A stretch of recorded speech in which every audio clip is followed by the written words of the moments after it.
श्री छत्रपती शिवाजी महाराज यांचं कार्य आणि त्यांनी केलेली कामगिरी ही महाराष्ट्रात नव्हे तर भारतभर आणि भारताच्या बाहेर देखील पसरली आहे. मराठी माणसाचं जे स्वराज्य निर्माण करायसाठी शिवाजी महाराजांनी किती अतोनात प्रयत्न केले, त्यांचं जे कार्य आहे त्याच्यामध्ये खूप साऱ्या पद्धतीने त्यांनी कष्ट सहन केले, खूप साऱ्या प्रकारचे त्यांना धडे मिळाले. त्याचसोबत त्यांचे जे गुरु होते, त्यांची आई, त्यांच्याकडून त्यांना खूप सारे धडे मिळाले आणि त्यांनी स्वतःचं स्वराज्य निर्माण केलं. त्यांच्यामुळे त्यांच्या एवढ्या खडतर प्रवासामुळे आज आपण सुखरूप आहोत.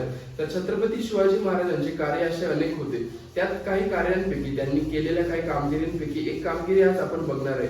माझ्यासोबत आहे शुभम, ज्यांनी छत्रपती शिवाजी महाराजांच्या पूर्ण आयुष्यावर चांगल्या प्रकारे त्याचा अभ्यास आहे. त्याच्यामुळे आपण आजच्या व्हिडिओमध्ये बघणार आहे की ज्यावेळेस छत्रपती शिवाजी महाराज आग्र्याला गेले होते, आग्र्यावरून त्यांची सुटका कशी झाली, तो पूर्ण प्रवास कसा होता, औरंगजेबासोबत त्यांची भेट झाली, ती घटना काय होती, ते आजच्या आपल्या व्हिडिओत बघणार आहे. तर नमस्कार शुभम, तुझं स्वागत आहे आपल्या मराठी ठसक्याच्या चॅनलवरती.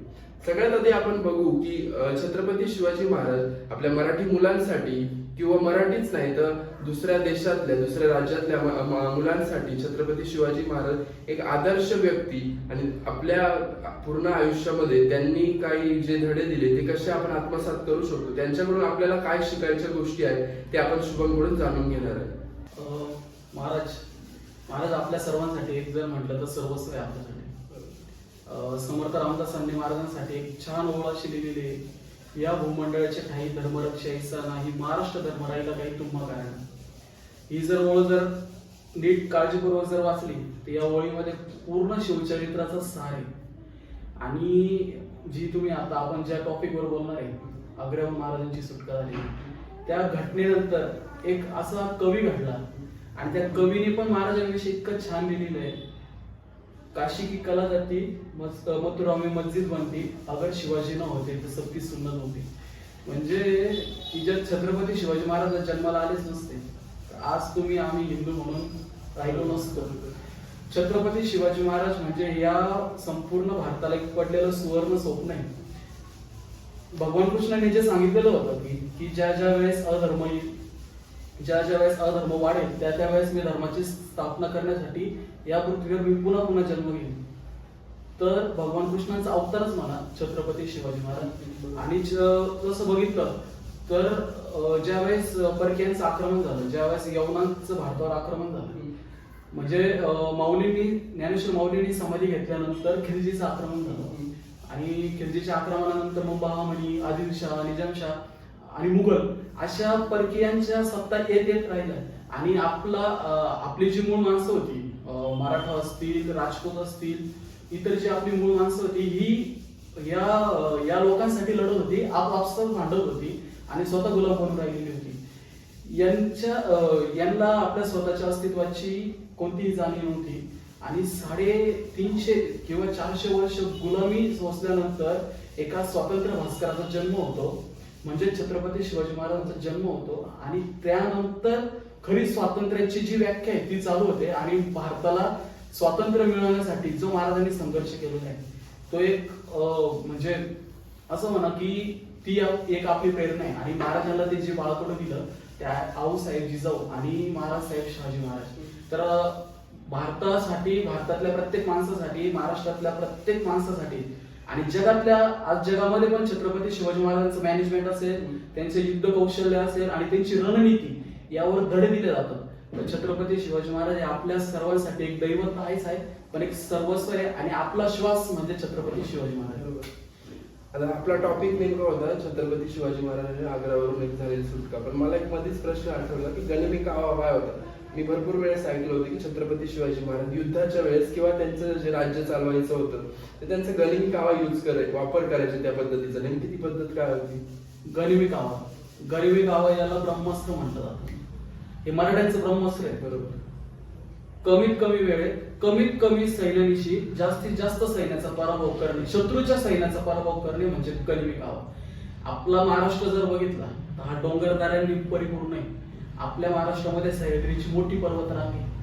आणि या पर्वतरांगेमध्ये, या डोंगरदऱ्यांमध्ये राहणारी जी माणसं होती ही आपली आदिवासी, भिल्ल अशा अनेक जमातीची आपली मराठी माणसं होती.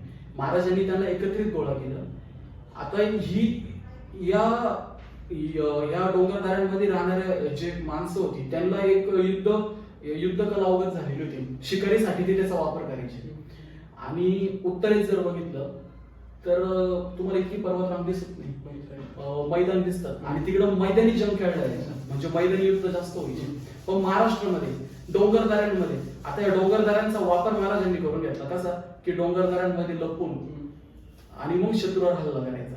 आता याची उदाहरणं जर द्यायची म्हटली तर तुम्ही अफजल खानाचं युद्ध असेल, अफजल खानाचं ज्यावेळेस युद्ध झालं प्रतापगडाच्या पायथ्याला, त्यावेळेस डोंगरदऱ्यांमध्ये आपली मावळे लपून बसलेली होती, झाडांवर लपून बसलेली होती. आणि ज्यावेळेस महाराजांनी खानाचा कोथळा काढला आणि महाराज शामियानाच्या बाहेर आले, तेवढ्यात आपल्या मावळ्यांनी खानाची जी बेसावध सैनिक होते त्यांच्यावर हल्ला केला. आणि हल्ला इतका जोरदार केला की त्या सैनिकांना कळलंच नाही की काय उडलंय, नेमकी काय झालंय. उंबरखिंडीचं उदाहरण घेतलं, उंबरखिंडीमध्ये पण महाराजांनी कमी सैन्यासोबत मुघलांच्या सैन्याचा मोठा पराभव केलेला आहे. तर ही गनिमी कावा एक तंत्र आहे. या गनिमी कावा तंत्राचा पुढं मराठ्यांना इतका वापर झाला, इतका फायदा झाला की मराठ्यांनी आटकेबार झेंडे फडकवले. पानिपताचं जर युद्ध घेतलं तर ही मैदानी जंग होती, याच्यामध्ये मराठ्यांचा पराभव झाला. पण तेच जर गनिमी कावा पद्धतीने केलं गेलं असतं, अर्थात तिकडे ती मैदानी जंग असल्यामुळे डोंगरदऱ्या या गोष्टींचा प्रश्नच येत नाही. पण गनिमी कावा याला ब्रह्मास्त्रच म्हटलं जातं. आणि ही गनिमी कावाचं शिक्षण महाराजांना हे शहाजी महाराजांकडून आलेलं आहे. आणि असं म्हटलं पण जातं ना की भरपूर वेळेस मी ऐकलं की सह्याद्री मध्ये फिरणं फक्त एक वाघाला वाराला आणि फक्त मराठ्यांना जमलं, बाकी कुणालाच जमलं. आता एवढे मुघल येऊन गेले पण त्यांना सुद्धा कधी तिथून निघणं किंवा तिथले युद्ध जिंकलं कधीच जमलं नाही. नाहीच. सह्याद्री तुम्ही म्हटलं त्या पद्धतीने की सह्याद्रीमध्ये फक्त वाघ, वारा आणि मराठीच राहू शकतात. कारण मरहट्टा असे त्या मराठा या शब्दाची उत्पत्ती. आपण सह्याद्रीच्या कुशीत वाढलो, लहानशे मोठे झालो. सह्याद्रीकडून आपण भरपूर काही गोष्टी शिकतो. आणि आपल्या सह्याद्रीमध्ये जी राहणारी लोक आहेत, त्या डोंगरदऱ्यांमध्ये आदिवासी समाज आपला, आदिवासी बांधव आहे, यांच्याकडून जी शिकारी करण्याची जी पद्धत आहे याच्यातून आपल्याला युद्ध कला अवगत झालेली. बळीराजे नाईक सारखे सवंगडी आपल्याला, बळीराजे नाईकांसारखे हिरे आपल्याला सह्याद्रीतूनच मिळाले. आणि सह्याद्रीची जी उंची वाढली म्हणतो ना, त्या सह्याद्रीची उंची वाढण्याच मागचं कारण आपल्या अनेक मावळ्यांनी बलिदान दिलं. अनेक मावळ्यांनी त्या सह्याद्रीसाठी रक्त सांडवलं आणि त्याच्यातून ती सह्याद्रीची उंची वाढली. म्हणून सह्याद्रीचा सिंह गरजतो शिवशंभू राजा, दरी दरीतून महाराष्ट्र माझा असं म्हटलं जातं. हे असं वाटताना कंटिन्यू ऐकत राहू. कारण महाराजांचं चरित्र असं आहे ना की किती जरी आपण ऐकलं तर असं काय काय असे पिक्चर कसे राहतात की आपण बघतो कंटिन्यू, आपल्याला कंटाळा येत नाही. तसं छत्रपती शिवाजी महाराजांनी असं आयुष्य जगलंय की त्यांच्या प्रत्येक अशा हालचाल, त्यांनी जी मुवमेंट केली, जी युद्ध शिकली, काहीतरी प्रत्येक गोष्ट शिकण्यासारखी. बरोबर. आता माझ्यापेक्षा जास्त तुला या गोष्टीमधलं माहिती, कारण मी पण किती वर्षापासून तुला ओळखतो. महाराजांचे काही पण प्रोग्राम असले किंवा संभाजीराज जयंती वगैरे चांगल्या उत्साहामध्ये तू साजरी करतो, ते पण भारी वाटतंय का ऐकून. परत आपण आपल्या टॉपिक कडे जाऊ. सगळ्यात आधी ज्यावेळेस छत्रपती शिवाजी महाराज आग्र्यावरून त्यांची सुटका झाली होती, पण मग आग्र्याला छत्रपती शिवाजी महाराज औरंगजेबाला भेटायला का गेले होते, त्यावेळेसचा प्रसंग काय घडला होता? आता आग्र्यावरून सुटका या प्रसंगाकडे जाताना पहिल्यांदा आपण पार्श्वभूमी जाणून घेतली पाहिजे की छत्रपती शिवाजी महाराज आग्र्याला औरंगजेबाच्या भेटीला का गेले होते. झालं काय होतं की महाराज पन्हाळगडाच्या वेढ्यामध्ये अडकलेले होते आणि त्याच वेढ्यामध्ये म्हणजे त्याच वेळी शाहिस्ते खानाने स्वराज्यावर आक्रमण केलं आणि तो साधारण 3 वर्ष त्यांनी धुमाकूळ घातला. स्वराज्याचं अतोनात नुकसान केलं, आर्थिक नुकसान प्रचंड केलं. आणि हे आर्थिक नुकसानाची भरपाई करण्यासाठी छत्रपती शिवाजी महाराजांनी सुरतेवर स्वारी घातली आणि सुरतेची प्रचंड लूट केली आणि स्वराज्याची भरपाई केली. खरं तर सुरतेची लूट असं म्हणता येणार नाही, स्वराज्याची भरपाई केली. आणि त्यानंतर औरंगजेब इतका भासतावला की छत्रपती शिवाजी महाराजांची ताकद ही दिवसेंदिवस वाढतच होती. आणि औरंगजेबाच्या मनात एक विचार आला की शिवाजी महाराजांना कुठेतरी थांबवलं पाहिजे. तो शिवाजी महाराजांना पहाड कचवा असं म्हणतो. तर शिवाजी महाराजांना रोखण्यासाठी या मोहिमेवर कोण जाणार, तर त्याने मिर्झा राजा जयसिंग आणि दिलेर खान पठाण यांची निवड केली आणि त्यांना महाराष्ट्रामध्ये पाठवलं. तर ज्यावेळेस मिर्झा राजा जयसिंग, आता मिर्झा राजा जयसिंग हे कोण होते? मिर्झा राजा जयसिंग हे राजपूत सरदार होते. असं म्हटलं जातं की ते प्रभू रामचंद्रांचे वंशज होते.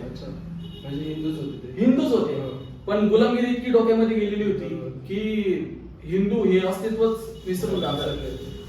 आणि त्यांनी औरंगजेबाची साखरी पत्करलेली होती.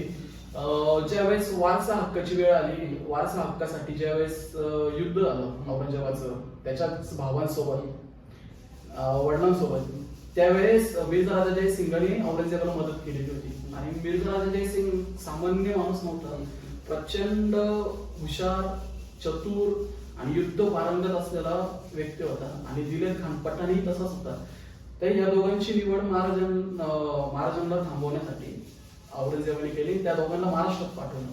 तर ज्या वेळेस मिर्झा राजा जयसिंग महाराष्ट्रामध्ये आला, त्याने पुरंदरला वेढा घातला. पुरंदर किल्ला, पुरंदरचा तळ या नावाने प्रसिद्ध आहे. दिलेर खानाने वज्रगडाचा ताबा घेऊन पुरंदरावर जोरदार हल्ला चढवला. पुरंदराच्या रक्षणाची जबाबदारी त्यावेळेस होती मुरारबाजी देशपांडेंवर. ते महाराजांचे अत्यंत सोमिनिष्ठ सेवक. तर मुरारबाजी देशपांडेंनी आपल्या प्राणांची शर्त केली, लढण्याची शर्त केली आणि आपल्या प्राणांची आहुती या स्वराज्याच्या स्वातंत्र्य यज्ञामध्ये दिली. तर हे प्रचंड युद्ध चाललेलं होतं. अनेक आपले मावळे त्यावेळेस हुतात्मा झाले. महाराजांना हे कुठेतरी थांबवायचं होतं, म्हणून मिर्झा राजा जयसिंगांनी त्यांना तहाची अड घातली. तर तो असा झाला की महाराजांनी त्यांना 23 किल्ले द्यायचे आणि महाराजांनी त्यांच्यासाठी लढायचं, मुघलांसाठी. आणि छत्रपती संभाजी महाराजांना त्यावेळेस छत्रपती संभाजी महाराजांचं वय 9 वर्ष होतं. तर महाराजांना 5000 मनसबदारी दिली, म्हणजे 5000 मनसबदार संभाजी महाराजांना बनवलं. ही तहाची बोलणी झाल्यानंतर मिर्झा राजा जयसिंगाने ठरवलं की आता विजापूरकरांवर म्हणजे आदिलशाहीवर हल्ला करायचा. आणि त्यासाठी त्यांनी महाराजांना सांगितलं की तुम्ही विजापूरकरांवर हल्ला करा. महाराजांनी विजापूरकरांवर हल्ला केला, पण तो यशस्वी झाला नाही. नंतर महाराजांनी असं ठरवलं की आपण पन्हाळगडावर हल्ला करू, जेणेकरून पन्हाळगड आपल्या ताब्यात येईल आणि आपोआप विजापूरकर म्हणजे आदिलशाह शरणागती पत्करेल. पुरंदराच्या तहामध्ये महाराजांनी 23 किल्ले मिर्झा राजा जयसिंगाला द्यायचं आणि महाराजांनी मोगलांसाठी लढायचं. आणि छत्रपती संभाजी महाराजांना त्यावेळेस छत्रपती संभाजी महाराजांचं वय होतं अवघं 9 वर्ष आणि त्यांना 5000 मनसबदार बनवलेलं होतं. तर मिर्झा राजा जयसिंगांनी ठरवलं की आता आदिलशाहशी झुंजण्यासाठी छत्रपती शिवाजी महाराजांना पाठवायचं. तर महाराजांनी विजापूरकरांवर हल्ला चढवला, पण तो काही यशस्वी झाला नाही. नंतर महाराजांनी मिर्झा राजा जयसिंगांना सुचवलं की आपण पन्हाळगडावर हल्ला करू, जो की आदिलशहाच्या ताब्यात होता. त्याच्यावर हल्ला केल्यानंतर तो आपण किल्ला जिंकल्यानंतर विजापूरकर शरणागती पत्करतील. पण झालं असं की छत्रपती शिवाजी महाराजांनी नेताजी पालकांना सांगितलं की आम्ही पुढे जातो हल्ला करायला, तुम्ही आम्हास येऊन मिळावे. झालं असं की 16 जानेवारी 1666 महाराजांनी पन्हाळगडावर हल्ला चढवला. पण त्यावेळेस नेताजी पालकर छत्रपती शिवाजी महाराजांना येऊन मिळाले नाही आणि तो हल्ला अयशस्वी झाला. इतका प्रचंड हल्ला महाराजांनी केला किल्ल्यावर, पण जी सावध झालेली जी विजापूरकरांची जी फौज होती आदिलशहाची, तिने महाराजांच्या सैन्यावर इतका जोरदार हल्ला केला की साधारण 1000च्या आसपास मावळे त्या युद्धामध्ये हुतात्मा झाले. आणि दुसऱ्या दिवशी 17 जानेवारी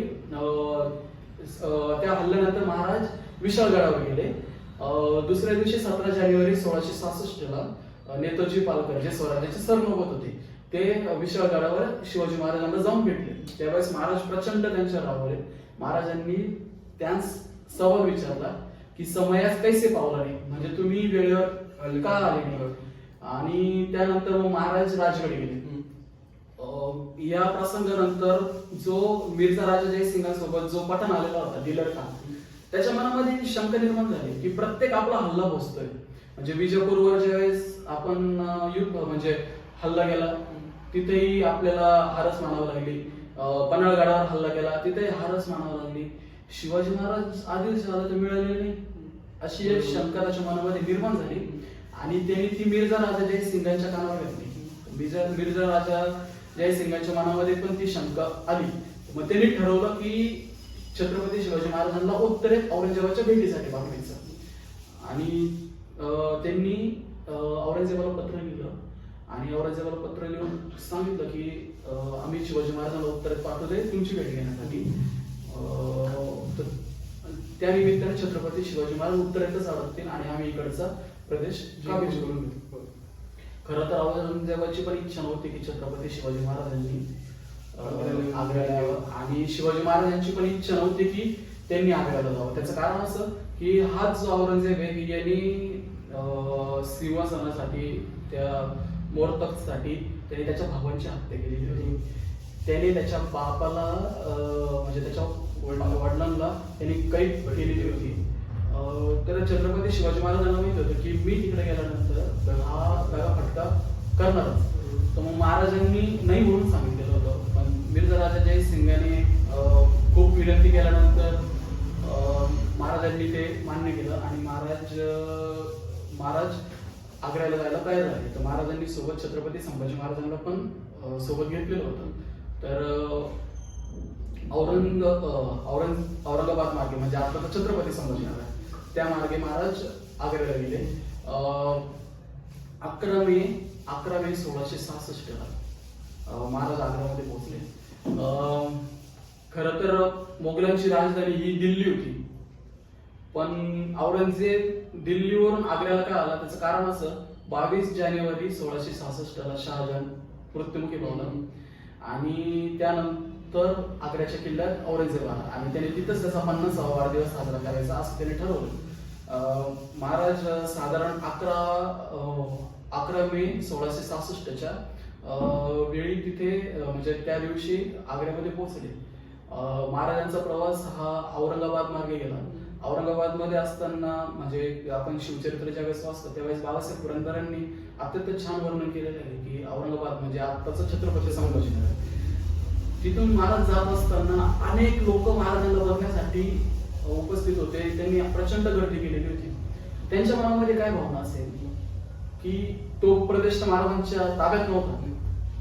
महाराज जात असताना महाराजांनी वेरूळ बघितलं, कृष्णेश्वर बघितलं. महाराजांच्या मनामध्ये विचार आला की हेच माझं गाव, इथंच शहाजी महाराजांनी माझ्या आजोबांनी इथूनच स्वराज्याची स्वप्न बघितली आणि आज हाच प्रदेश हा यवनांच्या ताब्यामध्ये आहे. इथली अजूनही प्रजा म्हणजे स्वतंत्रपणे श्वास नाही घेऊ शकत, ते मुक्त झालेली नाही. आणि महाराज नंतर जात असताना मथुरा वाराणसी असा प्रवास होता. मथुरा वाराणसी ही आपली हिंदूंची पवित्र तीर्थस्थळी ही पण मोगलांच्या ताब्यामध्ये होती. तर हे यमुनेचं पाणी, हे गंगेचं पाणी मुघलांच्या ताब्यातून कधी मुक्त होणार, कधी स्वातंत्र्य मिळणार. महाराजांच्या मनामध्ये प्रचंड त्यावेळेस भावनांचा कल्लोळ झालेला होता. तर महाराज 11 मे 1666 ला आग्र्यामध्ये पोहोचले. तर महाराजांच्या स्वागताची जबाबदारी ही औरंगजेबाने नाही, महाराजांच्या स्वागताची जबाबदारी मिर्झा राजा जयसिंगाने ही त्यांचा मुलगा कुमार राम सिंगाला दिलेली होती. मिर्झा राजा जयसिंगचा मुलगा कुमार राम सिंगाला दिलेली होती. कुमार राम सिंग हा अत्यंत हुशार असं व्यक्तिमत्व होतं. त्याच्यासोबत एक मुखलिस खान होता. तोही त्यालाही जबाबदारी दिली होती. त्यांनी महाराजांच्या स्वागताला झालं. पण ऐनवेळी काय झालं की औरंगजेबाने रामसिंगला सांगितलं की तुला माझ्या निवासस्थानाच्या सुरक्षेची जबाबदारी दिलेली. तर त्यावेळेस महाराजांचा मुक्काम हा मुलुक चंद नावाची जी सराई आग्र्यामध्ये एक धर्मशाळा होती तिथं महाराजांचा मुक्काम ठेवण्यात आला. त्याला सांगितलं की तुला माझ्या निवासस्थानाच्या सुरक्षेची जबाबदारी म्हणून रामसिंगाला तो तिथला पहारा म्हणजे तिथल्या पहाऱ्यावरून त्याला महाराजांच्या स्वागतासाठी जाता आलं नाही. म्हणून त्यांनी त्याचा जो कारकून होता मुन्शी गिरधरलाल याला महाराजांकडे पाठवलं आणि महाराज म्हणजे राजे आणि राजांच्या स्वागतासाठी एका मुन्शीला पाठवलं. महाराजांना तिथं महाराजांच्या अपमानाची तिथंच सुरुवात झाली आणि महाराजांचा प्रचंड तो अपमान होता. तरी महाराजांनी शांतता घेतली. त्याच्यानंतर मग रामसिंग महाराजांना ते गिरधरलालाने सांगितलं की आपके म्हणजे तुमच्या स्वागतासाठी थोडीशी गडबड झालेली आहे, त्याबद्दल रामसिंग तुमची माफी मागतात. उद्या तुम्हाला बादशाला भेटण्यासाठी आग्र्याच्या किल्ल्यामध्ये घेऊन जाणार आहे. तो एक प्रसंग झाला. मग मी ऐकलं होतं की ज्यावेळेस छत्रपती शिवाजी महाराजांना आग्र्याच्या किल्ल्यात औरंगजेबासमोर गेले त्यावेळेस ना महाराजांनी ज्यांना हरवलं होते असे सरदार महाराजांच्या पुढे उभे केले होते आणि महाराजांना शेवटच्या लाईनीमध्ये उभं केलं. त्याच्यामुळे महाराज खूप संताप होते. तो काय प्रसंग होता? तो प्रसंग असा आहे की दुसऱ्या दिवशी 12 मे 1666 ला औरंगजेबाचा 50वा वाढदिवस होता.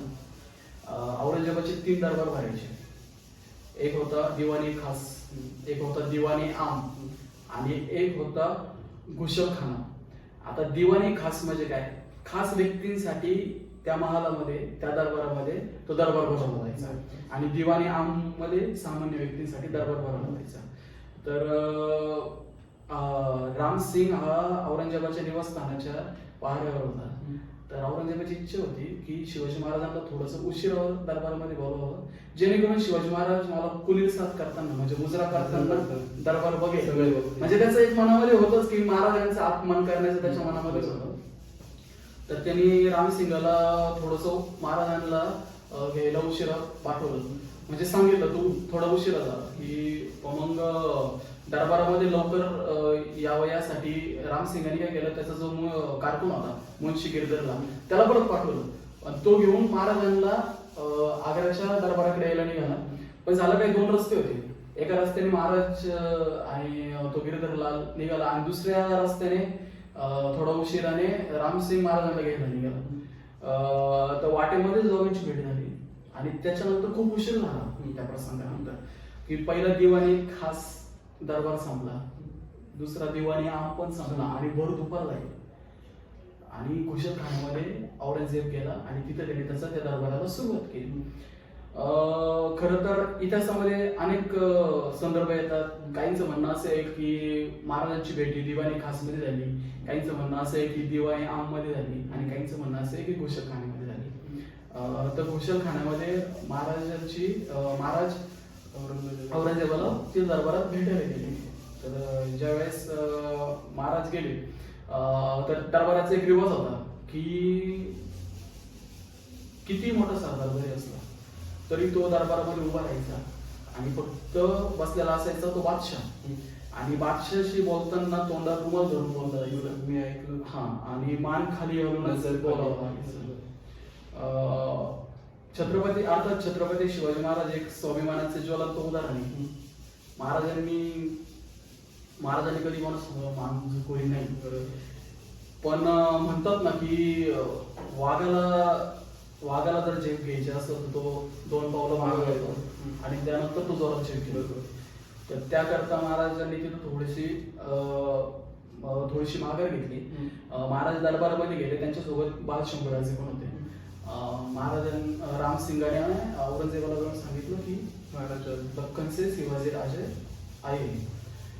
औरंगजेब हा कवी बोलायचा, अत्यंत संयमी माणूस, प्रचंड धूर्त आणि कपटी माणूस.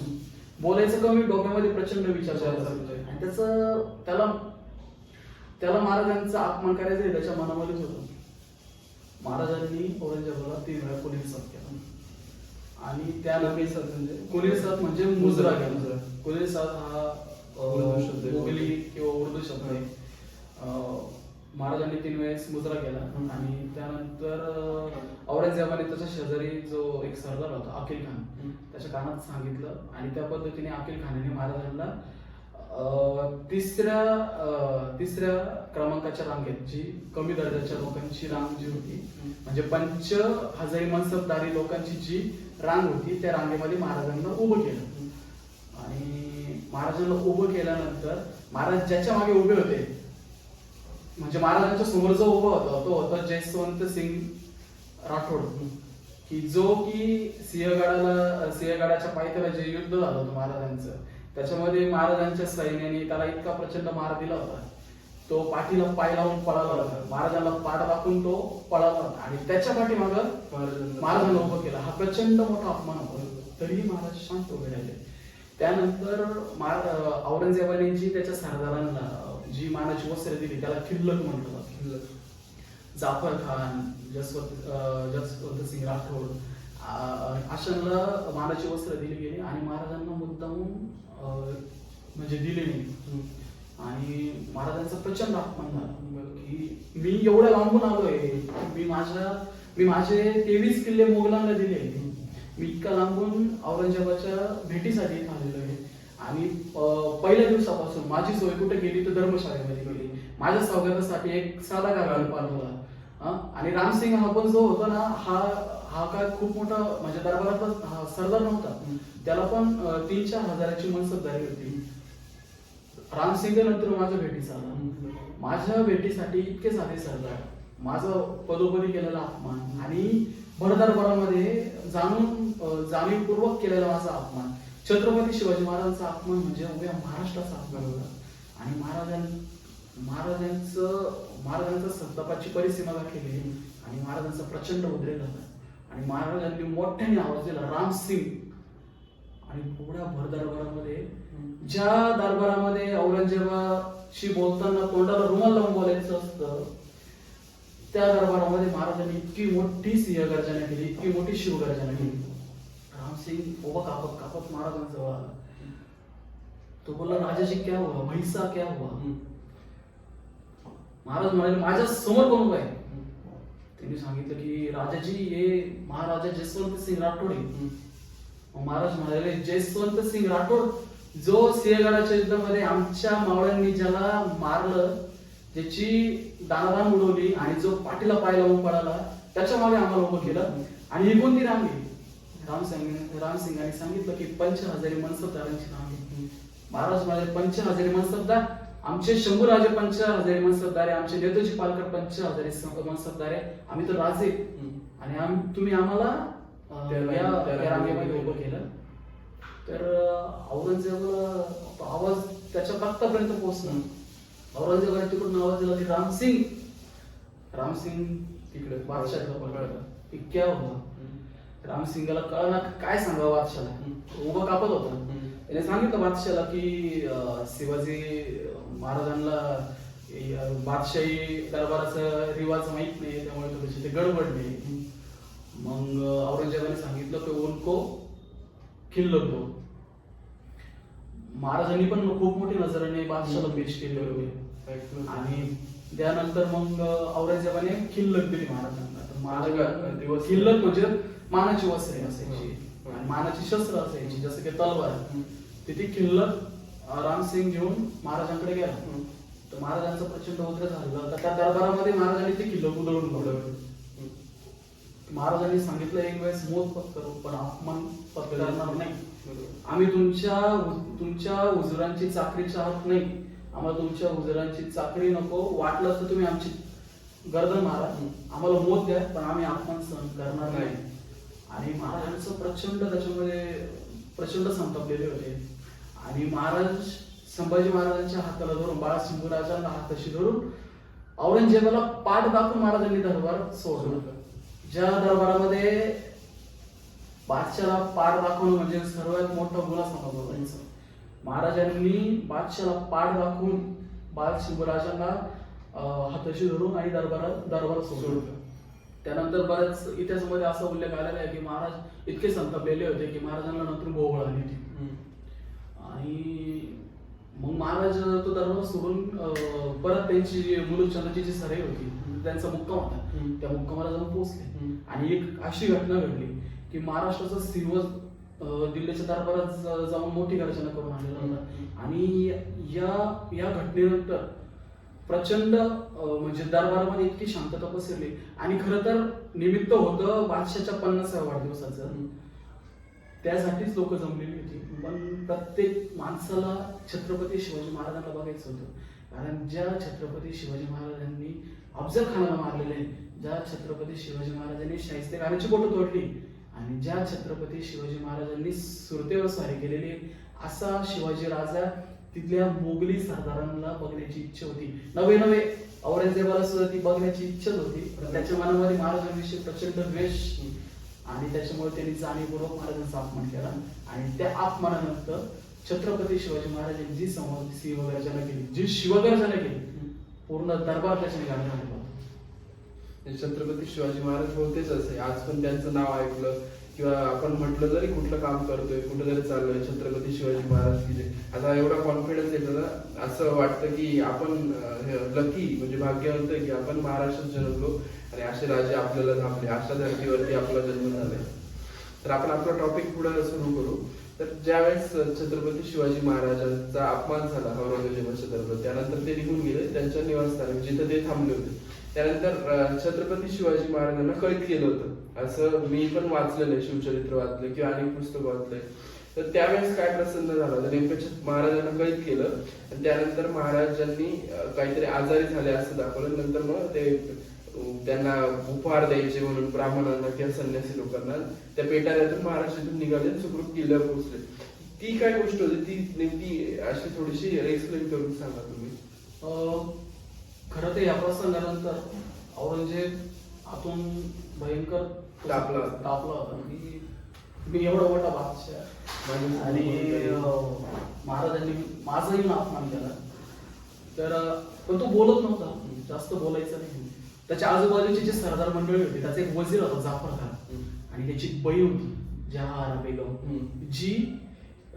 जिला सुरतेचं उत्पन्न तिच्या नावे लावून दिलेलं होतं आणि त्याच सुरतेवर स्वारी महाराजांनी केलेली होती. तेव्हापासून त्या जहारा बेगमचा महाराजांना प्रचंड राग होता. तर या सर्व सरदारांनी औरंगजेबाला सांगितलं की महाराजांना ठार मारा. तर औरंगजेबाने ठरवलं की शिवाजी महाराजांना ठार मारायची. त्यानंतर ही गोष्ट रामसिंगाच्या कानात गेली आणि मिर्झा राजा जय सिंगाने हे छत्रपती शिवाजी महाराजांना सुरक्षितेची हमी दिली होती. तुमच्या सुरक्षितेची जबाबदारी आमच्यावर आहे असं वचन दिलेलं होतं. आणि राजपूतांचं एक तत्व आहे, प्राणजाय परवचन वचन. तर त्या पद्धतीने रामसिंगाला हे जे कळल्यानंतर तर रामसिंगाने ताबडतोब औरंगजेबाची भेट घेतली आणि त्यांनी औरंगजेबाला सांगितलं की शिवाजी महाराजांच्या जीवाला कोणत्याही प्रकारचा धोका निर्माण करू नका, त्यांची सुरक्षितेची जबाबदारी आमच्यावर आहे असं वचन आमच्या वडिलांनी शिवरायांना दिलेलं आहे. तर औरंगजेबाने पण त्यांनी पण थोडासा विचार केला की महाराजांना जर ठार केलं तर राजपूत दुःख होतील आणि हे जर राजपूत एकत्र आणि मराठी जर एकत्र जर आले तर आपल्यावर हल्ला करतील. मग त्यांनी तो निर्णय थोडासा बदलला. त्यांनी काय निर्णय केला की ठीक आहे, तर त्या याच्यासाठी की परत असं गैरवर्तन शिवाजी महाराज करणार नाही यासाठी तू जामीन राहा. रामसिंगाला जामीन ठेवलं गेलं. जामीन म्हणजे की त्याची जबाबदारी दिली की जर असं गैरवर्तन केलं तर तुला पण शिक्षा व्हावी असं. तर रामसिंगाने ते मान्य केलं आणि औरंगजेबाने सांगितलं की तू आणि शिवाजी महाराज तुम्ही काबूलच्या मोहीमवर जायचं. आता त्यावेळेस काबूलची मोहीम म्हणजे तिकडे जर एकदा व्यक्ती जर गेला तर पुन्हा जिवंत परतण्याची शाश्वती राहत नव्हती. आणि त्या मोहिमेवर रामसिंगाला आणि छत्रपती शिवाजी महाराजांना पाठवण्याचं औरंगजेबाने ठरवलं. रामसिंगाच्या मनामध्ये कुणकुण लागली आणि छत्रपती शिवाजी महाराजांच्या मनामध्ये तो विचार आलाच की बादशाचा डाव आहे की आपल्याला जीवे ठार मारणार. महाराजांनी त्यानंतर मग युक्ती वापरायला सुरुवात केली की आता या मगरपेटीतून सुटायचंच आहे. कसं सुटणार? आपल्या शास्त्रामध्ये कृष्णनीती खूप सांगितली गेलेली. भगवान कृष्णांची नीती तोंडामध्ये साखरेचा गोडवा आणि डोक्यावर बर्फ. तर महाराजांनी या कृष्णनीतीचा वापर करायला सुरुवात केली. तर महाराजांनी बादशाला पत्र लिहिलं की आता आम्ही इकडंच राहणार आहोत, इकडंच राहून आम्ही तुमची चाकरी करणार आहोत. तर आमच्यासोबत जी आलेली माणसं आहे तर त्या माणसांना तुम्ही आणि जे महाराजांसोबत जे गोडदळ होतं, काही हत्ती होते की त्यांना पुन्हा जाण्याची परवानगी द्यावी. औरंगजेबाला वाटलं की उगाच त्यांचा खर्च वगैरे ह्या गोष्टी वाढताय, तर त्यांनी ती परवानगी दिली. तर महाराजांनी काय केलं की महाराजांनी निवडक सवंगडी त्यांच्या सोबत ठेवले आणि बाकीची जी होती त्यांना पुन्हा पाठवून दिलं. तर पुन्हा पाठवून दिलं याचा अर्थ असा नाही की ती पुन्हा महाराष्ट्रामध्ये राहिली. ती माणसं पुढच्या मोहिमेसाठी पाठवलेली होती, त्यांनी त्यांची तयारी चालू केली. मग महाराजांनी आजारी पडल्याचं सोंग घेतलं आणि महाराजांची सुटका करण्यासाठी एक महाराजांचा अत्यंत विश्वासू माणूस महाराजांसोबत होता, जो की स्वराज्याचा हेर खात्याचा प्रमुख होता. त्यांचं नाव होतं बहिर्जी नाईक. बहिर्जी नाईकांची अत्यंत म्हणजे प्रचंड मोठी भूमिका आहे या आग्र्याची सुटका या प्रसंगामध्ये. ज्यांनी महाराजांना तिथून सोडवण्यासाठी खूप मोठी मेहनत घेतलेली होती आणि सर्व पुढच्या मोहिमेची जबाबदारी त्यांनी घेतलेली होती आणि सर्व तो तयारी करत होता. तर महाराजांनी आजारी पडल्याचं सोंग घेतलं आणि त्यांनी औरंगजेबाला पत्र लिहिलं की मी खूप आजारी आहे आणि माझी इच्छा आहे की मला साधू संतांना फकीरांना मिठाई वाटायची, जेणेकरून त्यांचे मला आशीर्वाद मिळतील, त्यांची मला दुवा मिळेल आणि मी लवकर बरा होईल. आणि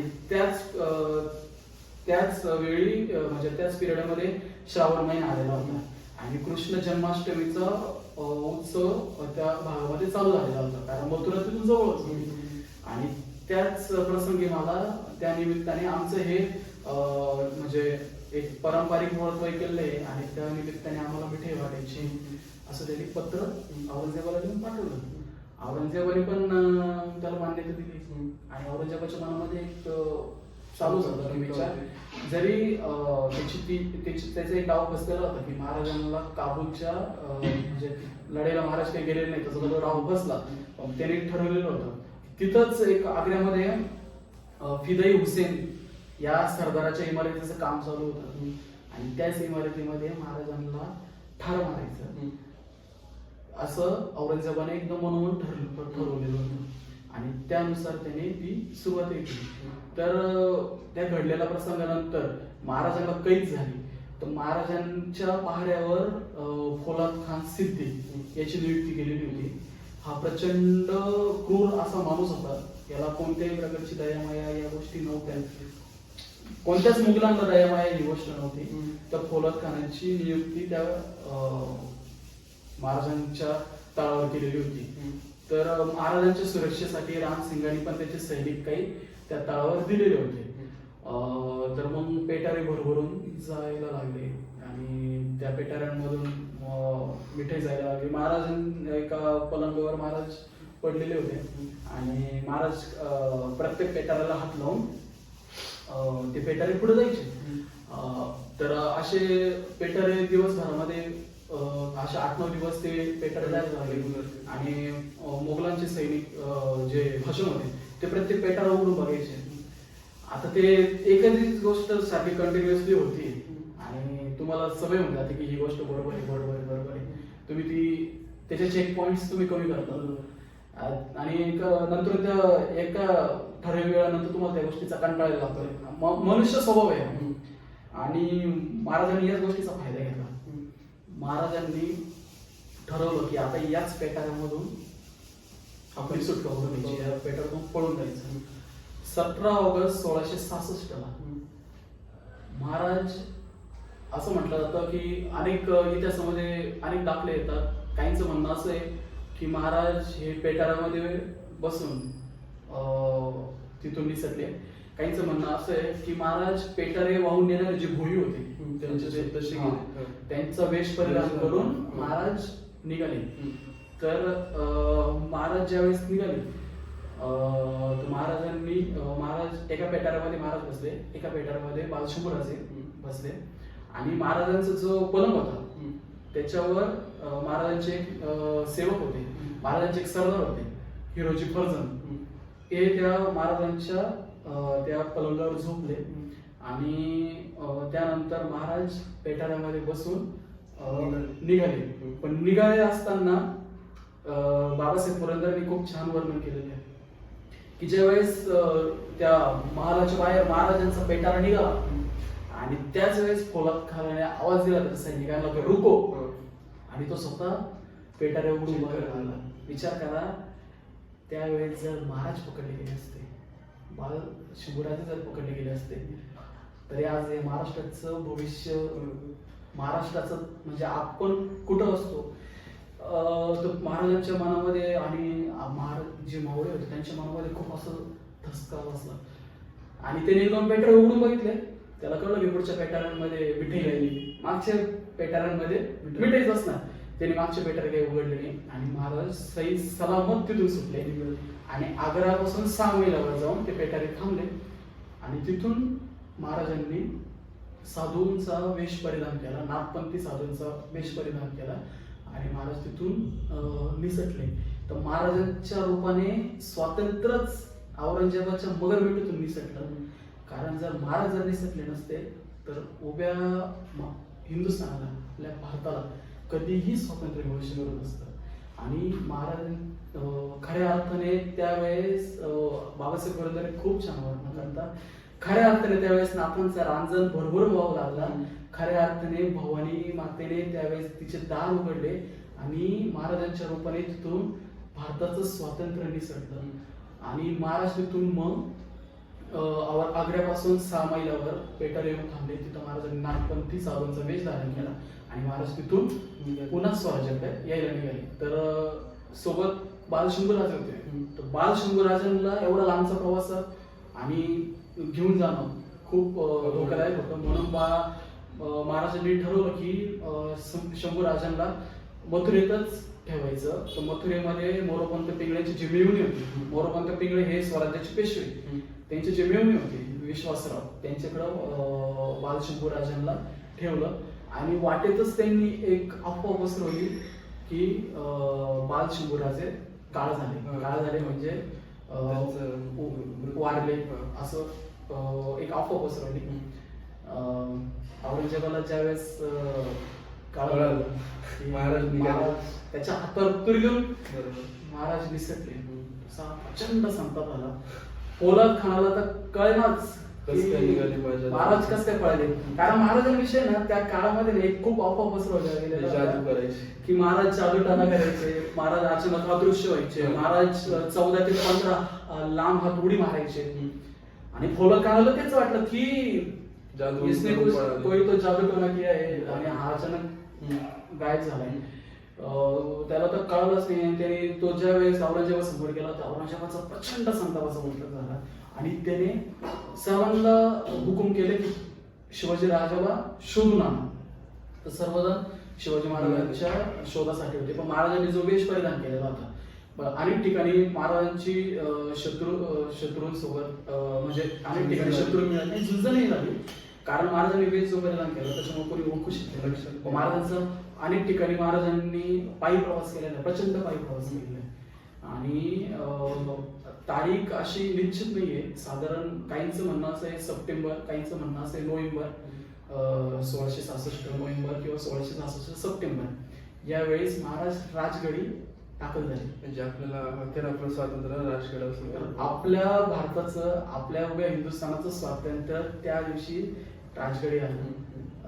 राजगडाचे त्यावेळेस महाराज ज्यावेळेस आग्र्याला गेले त्यावेळेस पूर्ण स्वराज्याची जबाबदारी ही महाराजांनी आऊसाहेब जिजाऊंना दिलेली होती. आणि आऊसाहेब जिजाऊंचं वय त्यावेळेस खूप होतं. या वयामध्ये मानसिक बळ बरोबर असणं खूप महत्वाचं आहे. आऊसाहेबांनी ते मानसिक बळ प्रचंड जोपासलेलं होतं की आपल्या एका 9 वर्षाच्या नातवाला आणि आपल्या एका मुलाला औरंगजेबाकडे पाठवणं सोपी गोष्ट नव्हती. त्या आईचे डोळे पूर्ण उत्तरेकडे लागलेले होते आणि तो दिवस उगवला. महाराज नाथपंथी साधूंच्या वेशामध्ये राजगडी दाखल झाले आणि आऊसाहेबांना खबर गेली की तुम्हाला काही बैरागी, काही साधू लोक भेटायला आले, त्यांची इच्छा आहे की तुमचं दर्शन घेण्याची. आऊसाहेबांनी मान्य केलं. आऊसाहेब सदरेवर आले. आऊसाहेब सदरेवर आल्या तर एक साधू त्या समूहातून हळूच पुढे आला आणि त्याने आऊसाहेबांचे पाय धरले आणि तो ते पाय सोडायलाच तयार झाला. आणि आऊसाहेब म्हणतात की अरे बाबा तू तर साधू, तू वैराग घे, तू आमचे कशाला पाय. आणि तो खूप रडत होता. त्याच्या डोळ्यातून ते अश्रुधारा निघत होत्या. आऊसाहेबांच्या चरणांचा जलाभिषेक होत होता. आणि ज्यावेळेस आऊसाहेबांनी त्याला उठवलं आणि बघितलं तर साक्षात शिवाजी महाराज आईची आणि लेकराची ती भेट झालेली स्वराज्य त्या इतिहासामध्ये प्रचंड प्रसिद्ध आहे आणि भावनिक आहे की इतक्या कालावधीनंतर आणि अत्यंत सुखरूप पद्धतीने महाराज आऊसाहेबांना येऊन भेटले. आऊसाहेब पण खूप रडत होते, महाराज पण खूप रडत होते.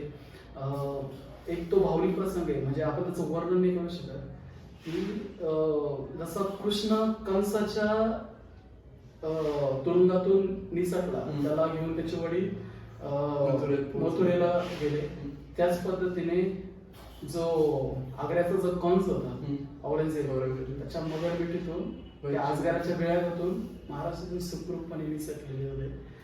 आणि ही खूप मोठी घटना, आणि याच्याने उभा हिंदुस्थान हादरून गेला. औरंगजेबासारख्या बादशाची झालेली फजिती उभ्या हिंदुस्थानीने बघितली. आणि त्यानंतर महाराजांचा जो दरार निर्माण झाला, प्रत्येकाला महाराजांची एक धास्ती निर्माण झाली. आणि जे गेलेले आपले जे 23 किल्ले होते, महाराजांनी ते एक एक मिळवायला सुरुवात केली. त्याची सुरुवात ही सिंहगडापासून, म्हणजे जे तानाजी मालुसरेंचं जे युद्ध आहे त्याच्यापासून सुरुवात झालेली. तर असा एक प्रसंग होता की महाराजांच्या रूपाने स्वातंत्र्यच पुन्हा एकदा स्वराज्य आलेलं होतं. आजचा व्हिडिओच्या शेवटीकडचा जाताना एक छोटासा अजून एक मला प्रसंग आठवतो. ज्यावेळेस आपले महाराज छत्रपती शिवाजी महाराज हे आपलं स्वराज्य सोडून ज्यावेळेस त्या कैलासावर स्वतः शंकर देवाला भेटायला जाणार होते, त्यांचा जो शेवटचा क्षण होता, त्यावेळेस ते गेल्यानंतर ही बातमी ज्यावेळेस औरंगजेबाला कळते. मी असं वाचलंय किंवा भरपूर व्हिडिओमधून ऐकलंय की त्यावेळेस त्या औरंगजेबाने सुद्धा त्या स्वतःचा जो टोप घालायचा जो ताज होता तो खाली ठेवला आणि त्याच्या उर्दूतले काही शब्द बोलला आणि देवाला बोलला की तुझे दरवाजे उघड, की देवा एक नेक बंदा तुझ्याकडे येतोय. आणि म्हणजे महाराज आपले एवढे ताकदवान, एवढं त्यांचं होतं की त्याला सुद्धा वाटत होतं की शत्रू असा असला पाहिजे, म्हणजे प्रामाणिक आणि इतका हुशार असे छत्रपती शिवाजी महाराज होते. अगदीच म्हणजे संदर्भाच्या दृष्टीने वगैरे या गोष्टी बघितल्या, काही काही इतिहासकारांनी या गोष्टींचा उल्लेख केलेला आहे, काही नाही केलेला, काही कादंबरीमध्ये हा उल्लेख आलेला आहे. ज्यावेळेस महाराज कैलासवासी झाले त्यावेळेस असं म्हणतात की औरंगजेबाने त्याचे गुडघे टेकवले, त्याचा किंवांश उतरवला आणि त्याने अल्लाला प्रार्थना केली की तुझा एक बंदा तुझ्याकडे येत आहे, तू त्याच्यासाठी जन्नतचे सर्व दरवाजे उघड. आणि त्याने महाराजांप्रती एक आदर व्यक्त केला. पण मला नाही वाटत की तो प्रचंड क्रूर, कारण ज्याने त्याच्या वडिलांना मारलेलं असा व्यक्ती महाराजांप्रती नाही एवढा कृतज्ञ होऊ शकत. पण त्याला एक तर नक्की होतं की त्याने महाराजांविषयी प्रचंड धास्ती खाल्ली, म्हणजे स्वराज्य मिळवण्याचं त्याचं जे स्वप्न होतं ते कधीही पूर्ण झालं नाही. छत्रपती शिवाजी महाराजांनंतर छत्रपती संभाजी महाराजांनी स्वराज्याचं रक्षण केलं, त्यांना आपण स्वराज्य रक्षक, त्यांनी त्यांचं बलिदान दिलं. त्यानंतर महाराणी ताराणी, छत्रपती शाहू महाराज आणि पुढे पेशवे असं स्वराज्य घडतच गेलं. महाराष्ट्राच्या मातीतच औरंगजेब गेला, त्याची कबर या महाराष्ट्रातच खोदली गेली, पण कधीही औरंगजेबाला स्वराज्य मिळवता आलं नाही. त्याचं कारण आहे छत्रपती शिवाजी महाराज हा एक आणि छत्रपती संभाजी महाराज हा एक विचार आहे. तो विचार औरंगजेब कधी मारू शकत नाही. आणि या पृथ्वी तलावर इथून पुढे आणि याच्याही आधी किंवा इथून पुढे कोणी हा विचार मारू शकत नाही.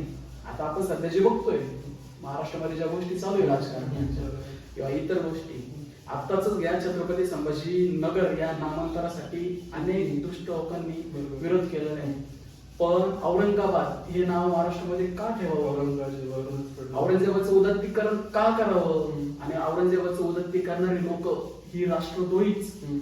आणि त्याचमुळे छत्रपती संभाजी महाराज, छत्रपती शिवाजी महाराज हा विचार प्रत्येकाने जोपासलाच पाहिजे. एक मी जास्त लांब म्हणजे करणार नाही, जास्त बोलणार नाही, पण एक शॉर्ट सांगतो की छत्रपती शिवाजी महाराज एक केंद्रबिंदू आहे स्वातंत्र्याचा, आणि ज्याच्या भोवती बाकीच्या स्वातंत्र्य सैनिकांचं, स्वातंत्र्याच्या क्रांतिकारकांचं एक वलय फिरत असतं. तुम्ही बघा ना, लोकमान्य टिळक, मंगल पांडे, सुभाषचंद्र बोस, भगतसिंग, राजगुरू, सुखदेव, स्वातंत्र्यवीर सावरकर असे मोठे मोठे क्रांतिकारक आहेत. आणि केवळ भारतातलेच नाही तर भारताच्या बाहेर पण ज्यांनी छत्रपती शिवाजी महाराजांची प्रेरणा घेऊन स्वातंत्र्याच्या लढ्यामध्ये त्यांनी सहभाग घेतला आणि भारताला स्वातंत्र्य मिळवून दिलं. हे यशस्वीच आहे. आणि ते यशस्वीच आहे. तर छत्रपती शिवाजी महाराज एक केंद्रबिंदू आहे. ज्यावेळेस सुभाषचंद्र बोस महाराष्ट्रामध्ये आले होते आणि ते त्यांच्या काही अनुयायांसोबत सिंहगडावर गेले होते त्यांच्यासोबत, त्यावेळेस काही कवी होते, काही लेखक होते. त्यावेळेस सुभाषचंद्र बोसांनी जे वाक्य सांगितलंय ना ते प्रत्येकाने अनुकरित केलं पाहिजे. त्यावेळेस सुभाष बाबू त्यांच्या अनुयायांना, त्या कवी लेखकांना म्हणाले की तुम्हाला काही लिहायचं असेल, तुम्हाला काही कविता करायच्या असतील तर या छत्रपती शिवाजी महाराजांना करा. कारण तुम्ही जितकं छत्रपती शिवाजी महाराजांना लिहा, त्यांच्याविषयी जितकं बोला, आपण तेवढं स्वातंत्र्याच्या जवळ जाऊ.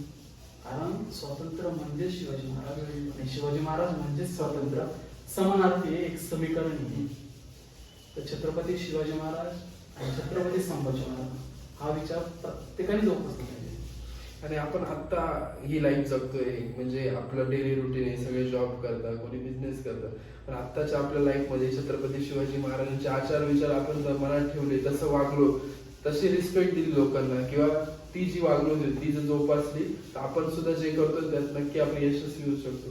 कारण तसे संस्कारच आपल्या मातीमध्ये छत्रपती शिवाजी महाराजांनी घडवले, संभाजीराजांनी ते जोपासले, त्याच्यामुळे एवढा मोठा स्वराज्य निर्माण झाला. त्याचा छान वाटलं. मला वाटलं नव्हतं हा एक कन्व्हर्सेशन मी फक्त 10 ते 15 मिनिटात संपवायचं ठरलं होतं, ते एवढं वाढत गेलं. आणि छत्रपती शिवाजी महाराजांचं आयुष्य एका 1-2 तासाच्या व्हिडिओमध्ये संपणार असं नाही. त्याच्यामुळं आम्ही अशा प्रकारचे खूप सारे व्हिडिओ बनवणार आहे. तुम्हाला सुद्धा जर काही असे टॉपिक असतील तर तुम्ही नक्की कमेंटमध्ये सांगा. आम्ही छत्रपती शिवाजी महाराजांचा जन्म, त्यांचा पूर्ण जीवनकाल आणि असे खूप सारे व्हिडिओ तुमच्यासाठी घेऊन आहे. तर धन्यवाद तुम्ही सांगितलेल्या माहितीबद्दल. जाता जाता एक आपण घोषणा देऊ, छत्रपती शिवाजी महाराज की जय. धन्यवाद.